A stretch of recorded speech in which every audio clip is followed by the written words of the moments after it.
நீமாராஜ் அவரோட பேட்டியை பார்த்தீங்களா? லாட்ரி குடும்பம்னு எப்படி சொல்லுவீங்க? லாட்ரி கும்பல் தான். லாட்ரி தொழில் கேவலமான தொழில். சாராயம் காய்ச்சுகிற தொழில் கேவலமான தொழில். அது அறம் சார்ந்த தொழில் இல்லை, மக்களை சுரண்டி வாழ்கிற தொழில். வழக்கு போடுவது என்றால் போடும். நீ எத்தனை வழக்கு போட்டாலும் லாட்ரி தொழில் கேவலமான தொழில் என்று தான் நான் சொல்வேன். இந்த தொழிலை செய்கிறவர்களெல்லாம் மதிப்புக்குரியவர்கள் இல்லை என்று நான் சொல்வேன். இவர்கள் கையில ஆட்சி சிக்குமானால் நாட்டு மக்களுடைய வாழ்வு கந்தரகோலம் ஆகிவிடும் என்று நான் சொல்வேன். இதனால் எந்த வழக்கையும் நான் சந்திப்பேன் போதும். நேயர்களை வணக்கம். நான் உங்கள் மார்ஷல். இன்றைய சிறப்பு நேர்காணலுக்காக நம்முடன் தமிழ்நாடு தன்னுரிமை கழகத்தின் தலைவர் திரு பழ கருப்பையா இணைந்திருக்கிறார். வாருங்களோடு பேசலாம். ஐயா வணக்கம். தமிழ்நாடு முதலமைச்சர் விஜய் அவர்கள் திருச்சிக்கு சென்று திருச்சி கிழக்கு தொகுதி மக்களுக்கு நன்றி கூறி வந்திருக்கிறார். நல்ல ஆவேசமா ஆக்ரோஷமா பேசியிருக்காரு திருச்சியில. அங்கேயும் போய் இன்னும் எனக்கும் திமுகவுக்கும் தான் பகைன்னு பேசி கொண்டிருக்கிறார். அதான் உனக்கும் திமுகவுக்கும் உள்ள பகை ஊரறிந்தது. அதில் திமுகவை வீழ்த்தி உன் கையில் ஆட்சியை கொடுத்த பிறகு அப்புறம் மறுபடியும் திமுகவுக்கு எனக்கும் தான் பகை, திமுக தான் பெரிய சக்தி, அதிமுக ஆளே கிடையாது என்று பேசுவதில் என்ன பொருள் இருக்கிறது என்று கேட்கிறேன். நீ இவர்களை வெல்வதற்காக பேசப்பட்ட பேச்சது. இவர்களை வென்று விட்டாய், அவர்களை வீழ்த்தி விட்டாய், நீ ஆட்சிக்கு வந்து விட்டாய். இனிமேல் ஆட்சியிலிருந்து செய்ய வேண்டிய காரியங்கள் என்ன என்று பேசுவாயா? திருச்சியில் போய் மேகதாதுவை பற்றி பேசுவாயா? அதை விட்டு இன்னும் உனக்கு கடமை முதலமைச்சராக மேகதாதுவை கட்டவிடாமல் செய்து தமிழ்நாட்டை வறட்சியிலிருந்து காப்பாற்ற வேண்டிய கடமை உனக்கு இருக்கிறதா? இன்னும் ஸ்டாலினுக்கு எனக்கு தான் இந்த திரைப்படத்தில் போல வில்லனை எய்த்து கொண்டே இருப்பதன் மூலம் கதை முடிவது போல நீ இதே பேசிக்கொண்டிருந்து என்ன பயன் என்று கேட்கிறேன். காங்கிரஸ்காரன் அங்கே இருந்து கொண்டு செய்கிறான். முன்னால் காங்கிரஸ்காரனை கூப்பிட்டு இங்கே வா, நாம் 2 பேரும் தோழமை கட்சிகளாக இருக்க வேண்டும் என்றால் மேகதாது கட்டுவதை நிறுத்த வேண்டும் என்று சொல்ல ஸ்டாலினால் முடியவில்லை. ஸ்டாலின் காங்கிரஸை நேரடியாக எதிர்த்து பேச முடியாமல் சுப்ரீம் கோர்ட்டுக்கு போவார். சுப்ரீம் கோர்ட் உங்களுக்கு வேற பொழப்பு இல்லையா, இங்கேயே வந்து கதவை தட்டுகிறீர்களே, கோ கோ கோ அப்ரோச் டெக்னிக்கல் எக்ஸ்பர்ட்ஸ் என்று சொல்லி திருப்பி அனுப்புவான். இதுக்கு 2 வருஷம் ஆகும். இப்படியே ஏமாத்துகிற வேலையை செய்து தான் குளத்தூரிலும் தோற்று வீட்டில் உட்காந்துருக்கிறார். இதே வேலையை நீயும் செய்கிறாயே. காங்கிரஸை கூட்டணியில் வைத்திருக்கிறாய். அவனை கூப்பிட்டு ஒரு தேசிய கட்சிக்கு நதிநீர் கொள்கை இருக்க வேண்டுமா வேண்டாமா? எப்படி ஒரு 200 ஏக்கர் நிலம் உள்ள ஒரு கம்மாய் பாய்ச்சல் உள்ள 200 ஏக்கர் நிலம் உடைய ஒரு கிராமத்தில் அவர்கள் உட்கார்ந்து தண்ணீர் பஞ்ச காலத்தில் தங்களுக்குள் அடித்து கொள்ளாமல் தீர்த்து கொள்ள முடிகிற போது ஒரு நாடு ஏன் நதிநீர் பிரச்சனையை தீர்க்க முடியாது? நாடு விடுதலை அடைந்ததிலிருந்து இன்றைக்கு வரையிலும் பிஜேபி ஆளுகிறது, காங்கிரஸ் ஆளுகிறது, கம்யூனிஸ்டுகள் மாநிலங்களை ஆண்டிருக்கிறார்கள். ஆனால் இந்த நதிநீர் பிரச்சனைக்கு ஒரு தெளிவான கொள்கை அவர்களிடம் இல்லை. அவன் முல்லை பெரியாரில் கம்யூனிஸ்ட்காரன் ஏற்ற விடாது என்பான், நாம் ஏற்றுகிறோம் என்போம். காவிரியில் மேகதாதுவை கட்டுகிறேன் என்பான், கட்டாது என்போம். இது காங்கிரஸ்காரனும் பிஜேபியும் செய்கிற வேலை கர்நாடகாவில், அங்கே கம்யூனிஸ்ட் கட்சிக்காரன் செய்கிற வேலை. 3 பேரும் தேசிய கட்சிகள், 3 பேருக்கும் தேசிய நதிநீர் கொள்கை இல்லை. ஒரு கம்மாய்க்கு ஒரு கிராமத்துக்கு கண்மாய் கொள்கை இருக்கிறது, நீரை பகிர்ந்து கொள்ளுகிற கொள்கை இருக்கிறது, உனக்கே இல்லை. நான் சொல்லுகிறேன், நாடு தான் உனக்கு முக்கியம், மக்கள் தான் உனக்கு முக்கியம். மக்கள் தான் வாக்களித்து உனக்கு இந்த அரியாசனத்தை தந்தார்கள். ஆகவே மேகதாது கட்டப்படுமானால் தமிழ்நாடு அதை பொறுக்காது. நீ கட்டிய பிறகு மேகதாது இங்கே இருக்காது. சொல்லு பார்ப்போம். திருச்சியில் போய் பேசுவதை பேசுவாயா? அதை விட்டு சும்மா ஆகாத பேச்சு. எனக்கு திமுக தான் பகை, மற்றவர்களெல்லாம் அள்ளுச்சில்லு கட்சிகள் எல்லாம் எனக்கு பொருட்டே இல்லை. இதில் என்ன உனக்கு பெருமை இருக்கிறது? அவன் 1,34,00,000 வாங்கியிருக்கிறான் வாக்கு, 47 இடங்களை பெற்றிருக்கிறான். அவன் என்ன சீமானா தள்ளி விடுவதற்கு? அவன் என்ன பிஜேபியா தள்ளி விடுவதற்கு? அவன் 1,67,000 1,67,00,000 வாக்குகளை திமுக பெற்றிருக்கிறான். 57 இடங்களில் வந்திருக்கிறான். நீ 1 மில்லியன் தள்ளி விடுவாயா? இன்றைக்கு முன்னால் மோடியை எதிர்கொள்ள முடியாதே. அவர் ஒரு ஆதங்கத்துல பேசுறாரு. அப்பெல்லாம் என்ன பேச்சு பேசுனீங்க, நாங்க இப்ப இப்படி வந்துட்டோன்ற ஆதங்கத்துல பேசுறாரு. என்ன ஆதங்கத்துல? வந்தாச்சு, முடிஞ்சிச்சு, அந்த வேலை முடிஞ்சிச்சு. முந்தி போட்டி இருந்துச்சு. இந்த போட்டியில் நீ வருவியோ மாட்டியோன்னு நீ மக்களிடம் எனக்கும் அவருக்கும் பகை, நான் தூய சக்தி அவர் தீய சக்தி என்று பேசி, இதெல்லாம் சரி. நீ தூய சக்தி என்று ஏற்றுக்கொண்டு மக்கள் முன்னை உட்கார வைத்து விட்டார்கள். தீய சக்தி வீழ்த்தப்பட்டு விட்டது. மறுபடியும் எனக்கு வந்தான் பகை. ஏடா இதே தான் பேச்சா? உன் கையில் ஆட்சியை கொடுத்திருக்கிறார்கள், மேகதாதுவை பற்றி பேசு. உன் கையில் ஆட்சியை கொடுத்திருக்கிறார்கள், பரந்தூர் விமானத்தை இடம் மாற்றுவேன் என்று பேசு. உன் கையில் ஆட்சியை கொடுத்திருக்கிறார்கள், தூத்துக்குடியில் 13 மக்களை 17 போலீஸ்காரர்களும் 3 தாசில்தார்களும் ஒரு கலெக்டரும் அநியாயமாக கொலை செய்த அவர்களின் மீது கொலை வழக்கு பதிவு செய். ஸ்டாலின் அவர்களோடு கைகோர்த்து கொண்டு நீயும் நானும் கூட்டு, நீ செய்வதை நான் பார்க்க மாட்டேன், நான் செய்வதை நீ பார்க்காதே, 2 பேரும் சேர்ந்து நாட்டை அழிப்போம் என்ற ஒப்பந்தத்தை எங்கள் ஆட்சி ஏற்றுக்கொள்ளாது என்று சொல். கல்குவாரிகள் எல்லாம் வரம்பு மீறி தோண்டப்பட்டன. கான்ட்ராக்டர்கள் அயோக்கியர்களாக இருந்தார்கள், அதிகாரிகளும் அவர்களோடு கூட்டி சேர்ந்து கொண்டார்கள். நாங்கள் கல்குவாரிகளை மூடிவிட்டோம் என்று சொல்வது நல்ல ஆட்சி இல்லை. அந்த குத்தகைதாரர்கள் மீது வழக்கு தொடுத்திருக்கிறோம், உடன் இருந்த அதிகாரிகளின் மீது வழக்கு தொடுத்திருக்கிறோம் என்று சொல்ல வேண்டும். நாளைக்கு மறுபடியும் கல்குவாரியில் இதுபோல் நடக்கக்கூடாது என்பதற்கு என்ன பேச வேண்டுமோ அதெல்லாம் தெரியவில்லை. அப்புறம் அதை விட்டு அங்கே போய் உட்காந்து எனக்கும் அவனுக்கு தான் சண்டை, எனக்கும் அவனுக்கு தான், உனக்கு அவனுக்கு சண்டை இருந்தால் என்ன? மக்கள் தான் அதை தீர்த்து முடித்து உன்னை உரிய இடத்தில் உட்கார வைத்து விட்டார்கள். என்ன எதுக்கு இந்த பழைய பஞ்சாங்கத்தை பேசிக் கொண்டிருக்கிறாய் என்று கேட்கிறேன் நான். எங்கள் கட்சியை, எங்கள் ஆட்சியை தற்கூரிகளின் ஆட்சி என்று சொல்கிறார்கள். அப்புறம் என்ன, லாட்டிக்காரனுடைய கையில் ஆட்சியை கொடுத்து விட்டு உட்கார்ந்து கொண்டிருக்கிற உன்னை பார்த்து உங்கள் கட்சியும் தற்கூரி கட்சி, ஆட்சியும் தற்கூரி ஆட்சி என்று தான் சொல்லுவார்கள். எங்கேயாவது உலகத்தில் ஒரு லாட்டிக்காரன் கையில போய் ஆட்சியை கொடுத்து விட்டு உட்கார்ந்து இருக்கின்றவர்களை பார்த்துருக்கணுமா? இவர் என்ன கொடுத்துட்டாரா? ஆமா, இவர் சிஎம், அவர் தான் நடத்துறாரு. சிஎம் இவரு யார் அவனுக்கு தெரியாதா? கிரிப்டோ சிஎம்லாம் ஒரு வார்த்தை இருக்கு தெரியுமா உனக்கு?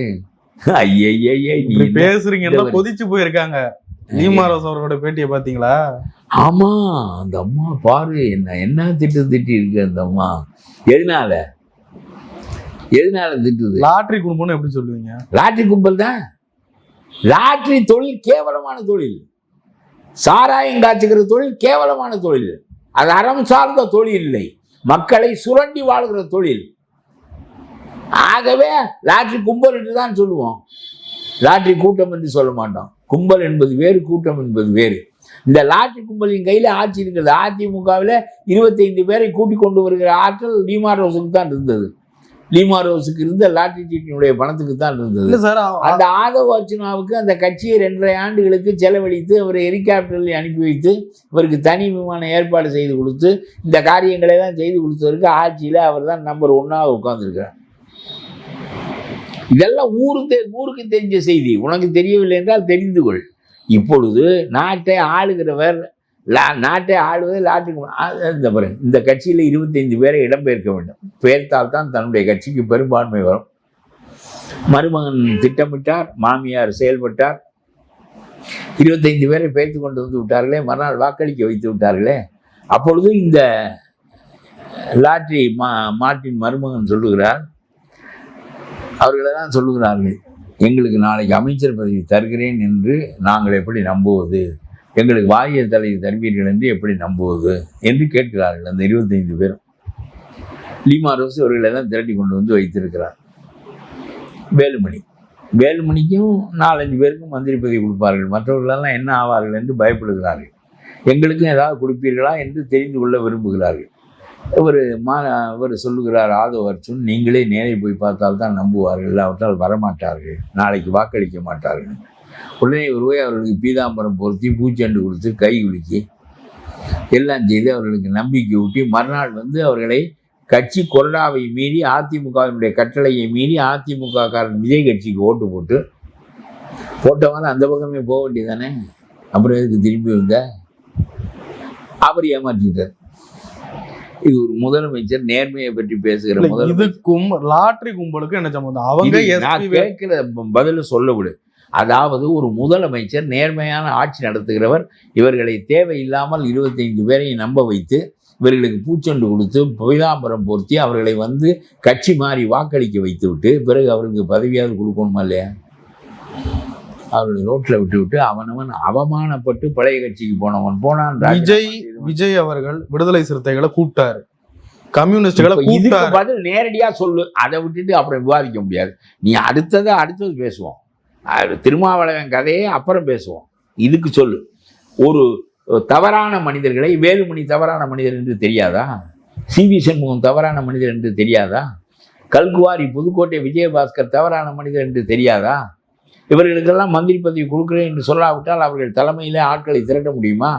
அப்புறம் லீமா ரோஸ் போன்றவர்கள் இல்லாவிட்டால் 25 பேரை கூட்டமாக ஆக்க முடியுமா? அவர் என்ன செய்தார்? லீமா ரோஸும் சேர்ந்து தானே ஓட்டு போட்டார் விஜய்க்கு. போன வாரம் அங்கேயே இருக்க வேண்டியதானே, பிறகு எதுக்கு திரும்பி வந்தாய்? அதிமுக பிளவுபடவில்லை என்று பேசுவதற்கு என்ன பேச்சு இருக்கிறது? பிளவுபடுத்தியதே நீங்கள் தானே, அந்த கட்சியை பலவீனப்படுத்தியதே நீங்கள் தானே. போய் ஓட்டு போட்டாய. கொரோனா உத்தரவிடுகிறார். நம்முடைய கட்சியின் முடிவு தாவேகாவுக்கு எதிர்த்து வாக்களிக்க வேண்டும் என்பது நம்முடைய கட்சியினுடைய முடிவு என்றால் 25 பேர் போய் ஓட்டளித்தீர்களே, நீங்கள் கட்சிக்கு கட்டுப்பட்டீர்களா? சரி, போனீர்களே, அந்த பக்கமே போனீர்களா? போக வேண்டியதானே. இவர் என்ன பேசுகிறார் அரசியல் என்று கேட்கிறேன். நான் ஜிஎஸ்டி கட்டுகிறேன் என்று சொல்லுகிறார். ஏதாவது புரிந்து பேசுகிறார் அவர்? ஜிஎஸ்டி கட்டாதவன் உலகத்தில் ஒன்றும் கிடையாது. இவன் வரையிலும் ஜிஎஸ்டி கட்டுறேன். நீ தோசைன்னா ஜிஎஸ்டி கட்டணும், ஒரு டீ குடித்தா ஜிஎஸ்டி கட்டணும், சரியா? அதுக்கப்புறம் டீ பொட்டலத்துக்கும் கட்டணும், டீ தூளுக்கும் கட்டணும், சீனிக்கும் கட்டணும், மொத்த டீக்கும் கட்டணும், சரியா? அப்புறம் ஒரு பீடியை பற்ற வச்சீங்கன்னா ஜிஎஸ்டி கட்டணும். அந்த பீடியை பற்ற வைக்கிறதுக்கு ஒரு குச்சியை உரசினீங்கன்னா அதுக்கும் தீப்பெட்டிக்கும் ஜிஎஸ்டி கட்டணும். ஜிஎஸ்டி நீ ஜிஎஸ்டி கட்டியிருக்கிறாய் என்று இந்த அம்மா கேட்டால் இவர் விளங்கி பேசுகிறாரா? ஜிஎஸ்டி கட்டாதவன் இந்தியாவில் 130 கோடியில் எவனும் இல்லை. புரிகிறதா? பெருவாரியான வருமானம் ஏழைகளிடமிருந்து தான் அரசாங்கத்துக்கு வருகிறது. ஏழைகளை சுரண்டுகிறார்கள். 10% பணக்காரர்கள் கொஞ்சம் வரி 10% தான் வரி கட்டுகிறார்கள். 90% மக்கள் 90% வரிகளை கட்டுகிறார்கள். இது ஆட்சி முறைக்கே சகுதியான செயல் இல்லை. ஆனால் ஒரு புதுமையாக மனாபலி ஹவுசஸின் மீது இதை சுமத்தி அவர்களை பிழிந்தெடுக்கக்கூடிய ஆட்சி இங்கே கிடையாது. நானெல்லாம் நினைப்பேன், ஸ்டாலின் என்ன செய்தார்? பெரிய நிலப்பிரபுக்கள் 3000 ஏக்கர் 5000 ஏக்கர் வைத்திருந்தவனெல்லாம் எல்லா நிலங்களையும் ஸ்டாலின் நாட்டுடைமையாக்கி விட்டார். நாட்டுடைமையாக்கி விட்டு அடுத்த நாள் உழுவதற்கு போய் சொன்னார். இந்த பண்ணையார்களை எண்ணிப்பார், உழுவதற்கு போய் சொன்னார் ஸ்டாலின். மறுநாளே அவன் கலப்பையை தூக்கி பிடிச்சி உழுது பார்ப்பதற்கான சந்தர்ப்பத்தை ஸ்டாலின் அளித்தார். அப்பொழுதுதான் நமக்கு தெரிந்தது நாம் இங்கே வந்து விட்டோம்.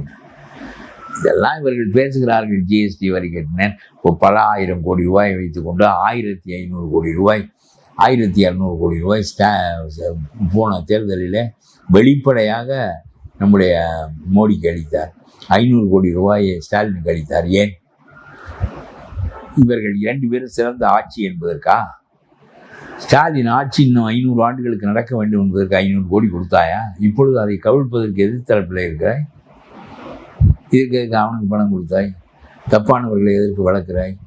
நாம் தப்பான தொழில் செய்கிறோம், ஆகவே நம் மீது யாரும் பாயாமல் இருக்க வேண்டும் என்பதற்காக நீ கொடுக்கின்ற பணம் தானே அது. அதனாலே சொல்லுகிறேன், ஓநாய்களை பாராட்டுகின்றவன் இல்லை, நான் அணில் பிள்ளைகளை பாராட்டுகின்றவன். பிறருக்கு கேடு செய்யாத ஒரு கேடு செய்வதில்லை அணில்.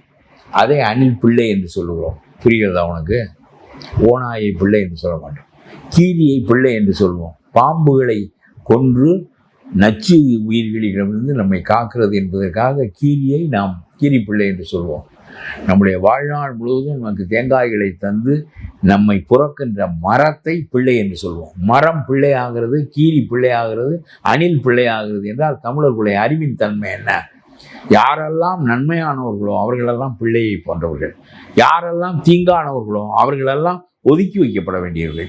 நீ செய்கின்ற லாட்டரி தொழில், நீ செய்கின்ற சாராயம் காய்ச்சுகின்ற தொழிலை செய்கின்றவன் டிஆர் பாலு, ஜெகத் ரட்சகன், சின்னம்மா சசிகலா, அப்புறம் அந்த திமுக கருணாநிதி படம் எழுதுவதற்கு படம் எடுத்த ஒருவன், அந்த சாராய தொழிலை பெற்றவன், இது மாதிரி 10 பேர். அவ்வளவு பேரும் இவர்களிடம் பாராட்டத்தக்கது என்ன இருக்கிறது?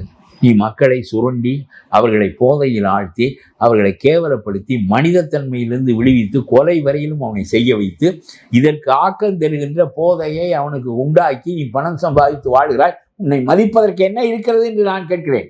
லாட்டரி சீட்டு விற்கின்றவர்களையும் போதையில் ஆழ்த்துகின்றவர்களையும் மதிப்பதற்கு என்ன இருக்கிறது?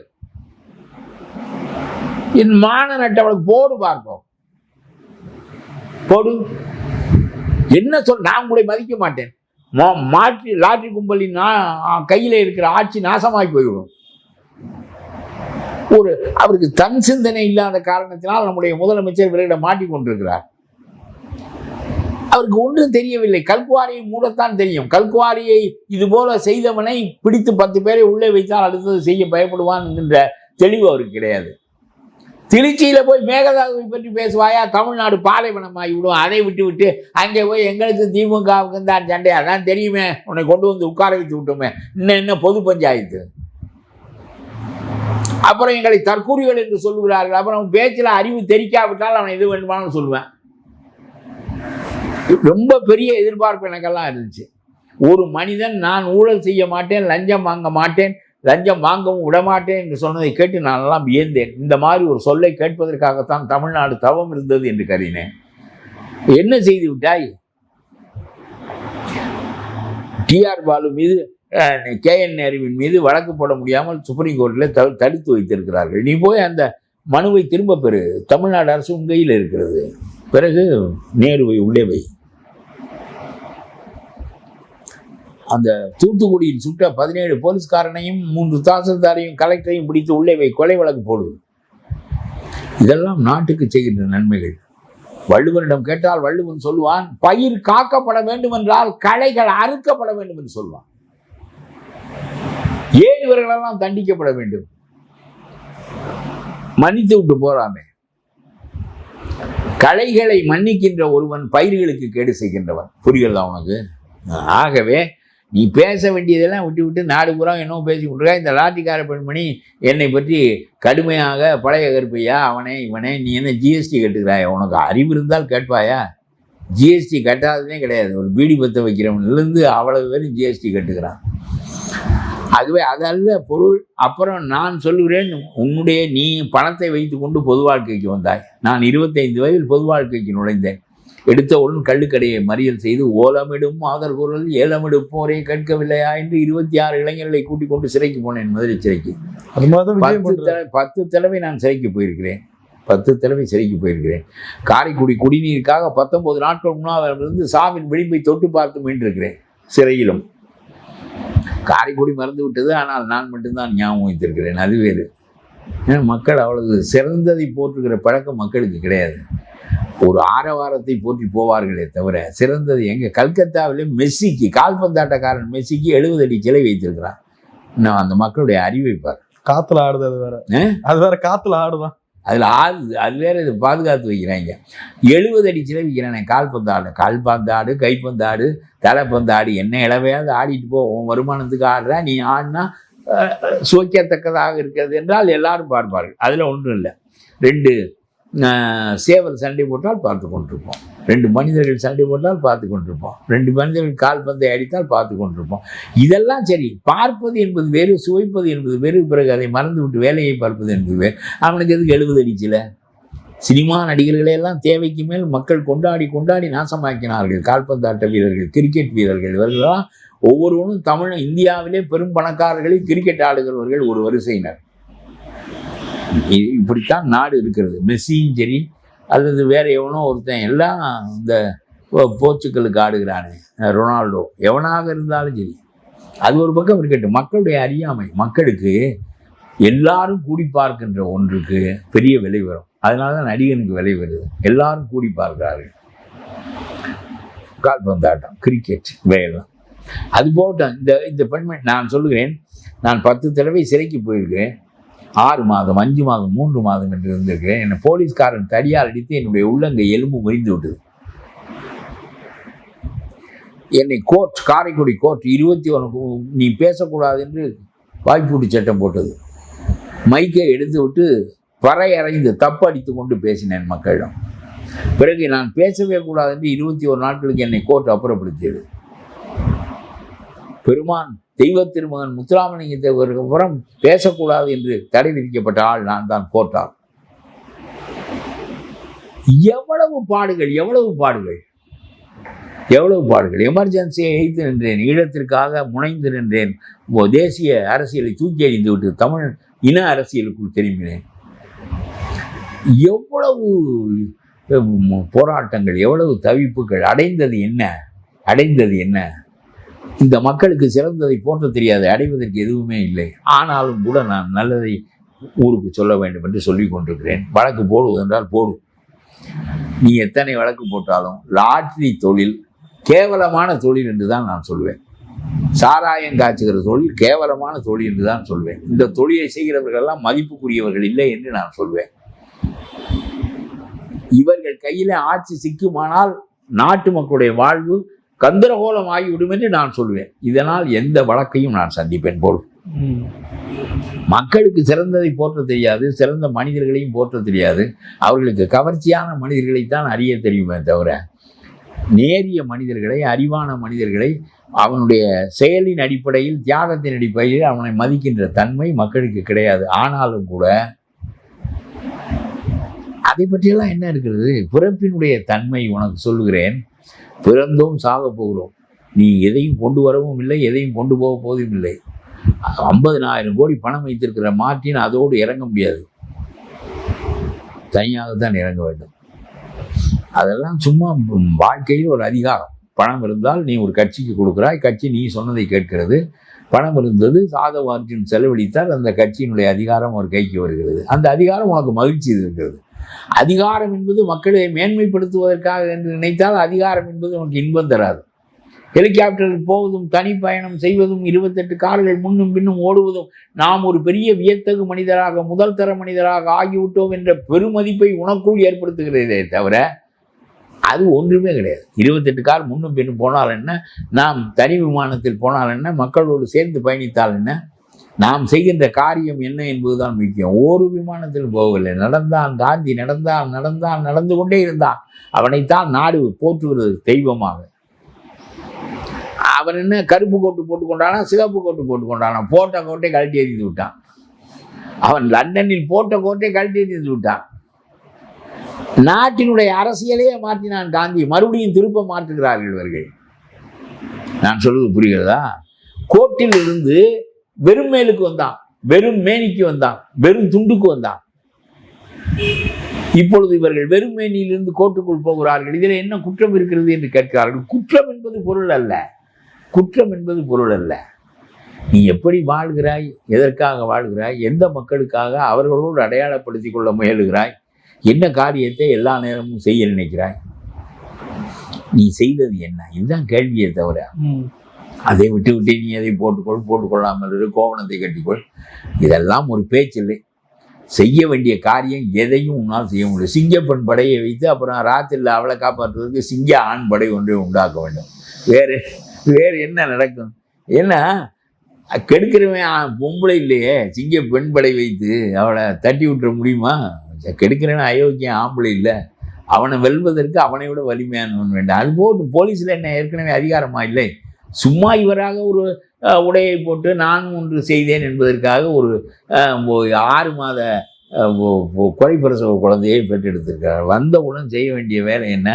பரந்தூர் விமான நிலையத்தை அறிவி, அது விமான நிலையமாக இருக்காது, வேறு கரட்டு நிலத்துக்கு மாற்றப்படும், கிராமங்கள் காக்கப்படும், மக்களுடைய வீடுகள் பேணப்படும், நஞ்சை நிலங்கள் காக்கப்படும், 80 ஏரிகளும் காக்கப்படும். இதெல்லாம் சொல்லுவியா? அதை விட்டு என்ன ஆகிறத பேசலை. மேகதாதுவை கட்டி விடுவாயா? கட்டி விட்டு அது நின்று விடுமா? தமிழ்நாட்டு மக்கள் எல்லாம் என்ன கேவலமான வீதி நாய்களா? என்ன தங்களுடைய உரிமைகளை விட்டு இருப்பார்களா? கேடு. அவன் யோசிக்கணும்.